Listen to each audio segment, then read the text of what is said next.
C'est bien passé pour les Français, oui et non. Oui, parce que Alexis Goujard conserve son maillot jaune. Il a bénéficié du travail des équipes de sprinteurs et en particulier de l'équipe d'Australie qui possède un phénomène en la personne du jeune Kabel Iwan. Kabel Iwan, comme hier à Arbois, s'est imposé aujourd'hui à Saint-Vulbas au sprint.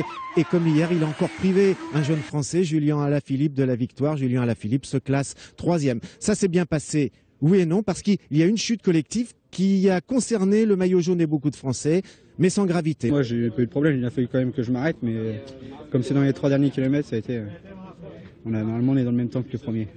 Finalement, c'était une bonne étape? Ouais, ça a été assez dur parce que il a fallu mettre en route assez rapidement. Il y avait 180 km, c'est long.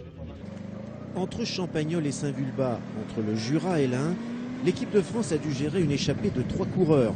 Un Ukrainien, Alexander Golovash, un Letton, Kirst Neylands, et un Danois, Lasse Hansen, qui ont pris jusqu'à 6 minutes d'avance. Mais 3 coureurs contre un peloton qui compte plusieurs équipes de sprinteurs, c'est trop peu. Et quand les Français obtiennent enfin le soutien des Australiens et de quelques autres, les fuyards sont avalés.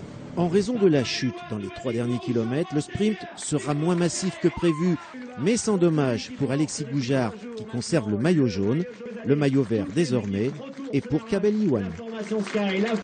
Pendant les années Armstrong, on a beaucoup moqué le cyclisme français, ses manques de résultats, son soi-disant déficit en matière de formation.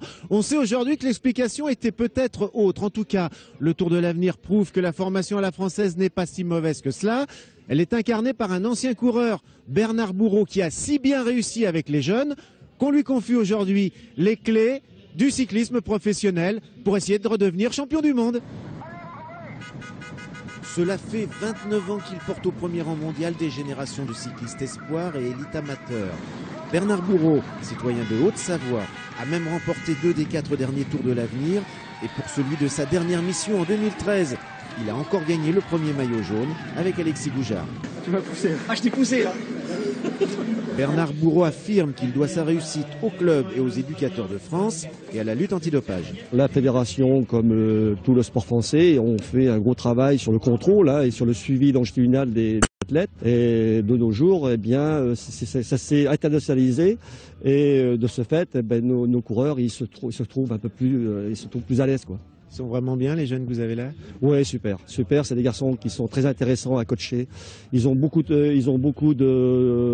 sérieux, ils ont beaucoup de motivation et ils sont promis à un bel avenir, je pense. Sa réussite, Bernard Bourreau est chargé de la transposer chez les pros pour préparer sa sélection au prochain championnat du monde. Il a donc dû quitter aujourd'hui le Tour de l'Avenir, mais sans abandonner les jeunes qu'il a confiés à son ex-adjoint.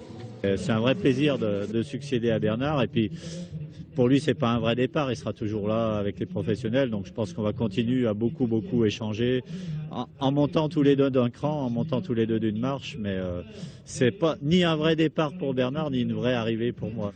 Un jour peut-être, l'un de ces jeunes Français gagnera le Tour de France. En attendant demain, il dispute la 3e étape du Tour de l'Avenir entre Aix-les-Bains et Albertville, départ à 13h30, arrivée aux alentours de 16h40.